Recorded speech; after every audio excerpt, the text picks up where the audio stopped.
this place still, hoping this would all work out.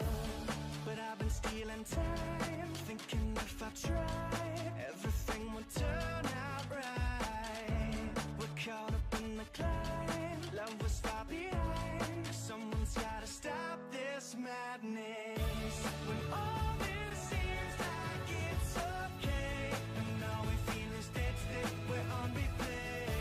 And all these dreams where life's made are leaving out the people that we love. So slow down,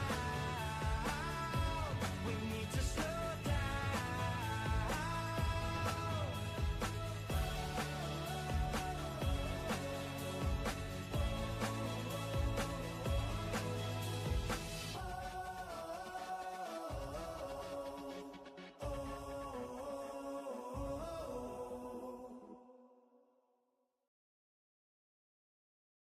So thank you guys for all coming in today.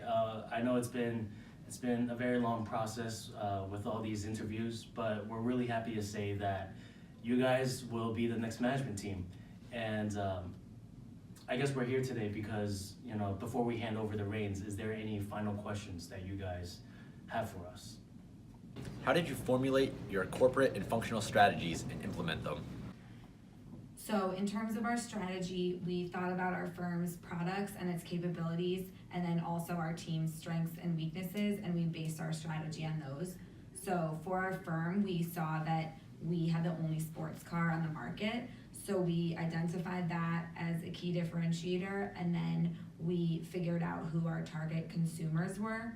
And overall, we focused on how we could give our consumers the best product. So we really focused on tailoring our products for our customers versus finding new customers for our products. And then internally, we did something similar. We started to see what the team's strengths and weaknesses are and where each team member could contribute the most. And then we gave them room to implement our strategy based on their unique skill set.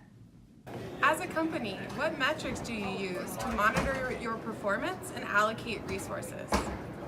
So we were overall a very data-driven company. We've run lots of research and market tests, and this heavily influenced our strategy and pricing decisions. The key metric that we used to assess our performance was the shareholder return. This way, we would know whether we are on the right track or whether we need to seriously reconsider our strategy. We have run lots of micro-segment reports and concept test reports. This way, we could see whether the demand in different segments is growing or shrinking.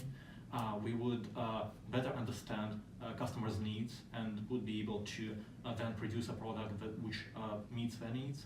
And we would also adjust price sensitivity based on that to get the highest margins possible on our cars. We have also kept track of changes in unit share. This way, we could see which companies are doing better, and we would then see how their advertising or how their product is different from ours. And this way, we would make changes to our strategy accordingly. We have also used the pro forma report to assess our capacity. We would make sure that our days in inventory parameter was not too long, and we would also ensure that we have enough capacity to meet growing demand and increase capacity as necessary. The competition reports allowed us to see what other firms are doing, and this could give us some insight into their strategy so we could react accordingly. For example, if we see our competitor aggressively going after technology upgrades, that means they're probably planning to launch an upgrade or a new project soon. On the opposite side, if we see that their car has sold much less than they had anticipated and they have too many of it in their inventory right now, it makes it unlikely that they are going to upgrade that car in the near future because of the loss they will get on the write-off. And lastly, we used payback period and NPV when deciding which projects are worth pursuing. How did you decide on whether to finance investment through retained profits, debt, or equity issuances? So for financing, in this 10 period, simulation or strategy changed as our company matured. Our priorities shift over time. We kept the fact that this is a 10-year period project. front of my hand throughout the simulation. Thanks to the decisions in marketing and productions, we have a really great amount of sales. Therefore, most of our financing investment coming from the return profit. For the early period, since we were a growing company, our dividends for zero because we had a really high return for profit to invest rather than to pay dividend. So for the last several periods, we paid more dividends to our shareholders because we did not have a lot of investment in R&D anymore.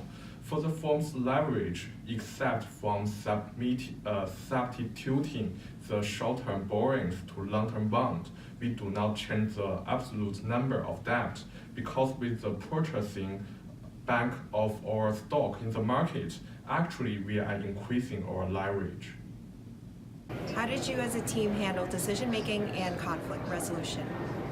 We stayed integrated as a team by making sure that all of our work related back to the strategy that we developed at the start. So each person had individual work to do, but our commitment was to our team and to our customers and to that strategy that we created. And individual roles and functions were important, but they came second. We made sure that all final decisions were made as a team. And then to best integrate each business function, like marketing and ops and finance, we made a point to discuss how each decision related back to those functions and how they were either constrained or supported by each department. So for example, when we had a new product we wanted to sell, we made sure to look at capacity and financial constraints.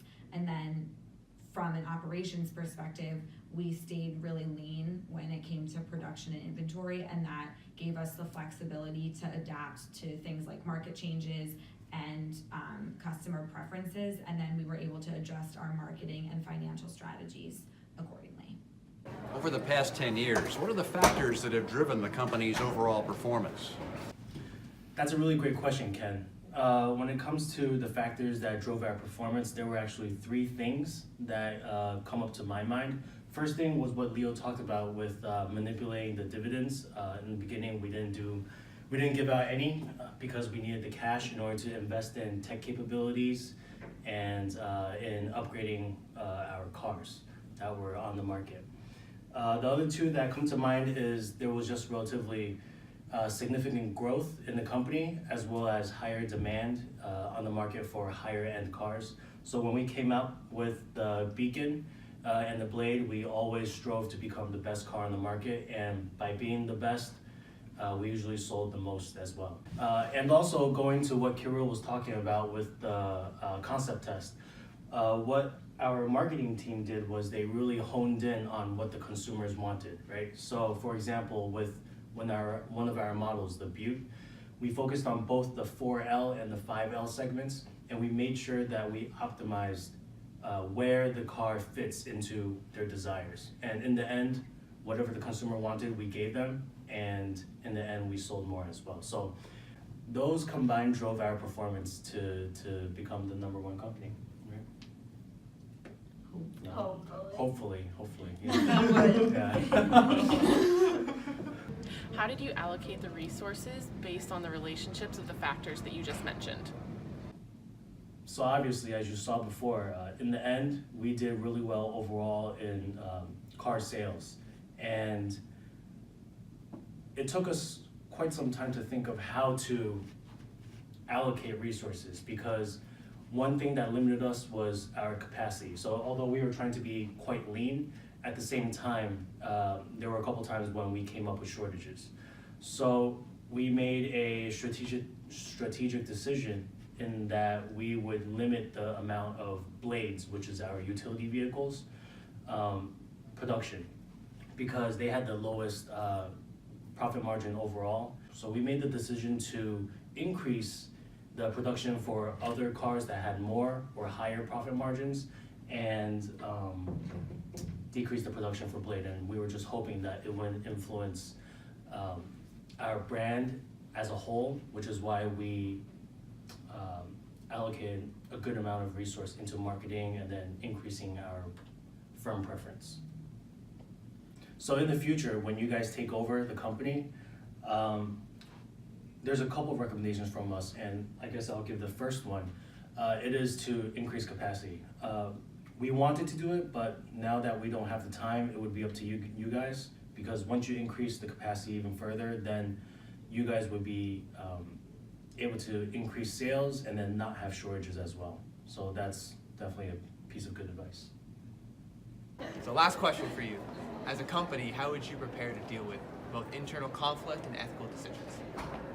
So whenever our team would disagree about what to do next, we would always review our initial strategy and let that determine our direction. And if we weren't sure, we would run the numbers for all of the options and go with whichever one fit our long-term goals. And we each had our favorite car, but we tried to set that aside as well. Some ethical questions did come up towards the end of our time in the company when we didn't have the resources to invest in major upgrades, but we needed to generate more income and improve our margins through price increases. So we decided to reconcile this by only increasing prices when we had the resources available to at least invest in minor upgrades that would create better cars for our customers.